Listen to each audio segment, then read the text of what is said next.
नमो बुद्धाय, जय शिवराय, जय भीम. धनगर समाजाचे नवे नेते दीपक बोराडे यांनी जालन्यामध्ये 9 दिवसापासून उपोषणाला सुरुवात केली आहे.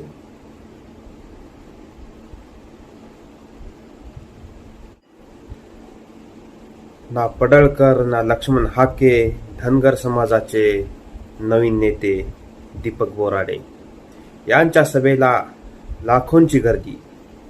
जालना जिल्ह्यामध्ये 9 दिवसापासून आमरण उपोषणाला बसलेले दीपक बोराडे, धनगर समाजाचे नवे नेते, यांना खूप चांगला प्रतिसाद मिळत आहे.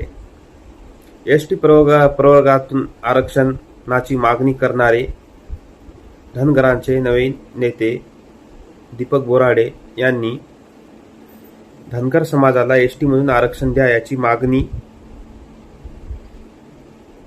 केली आहे.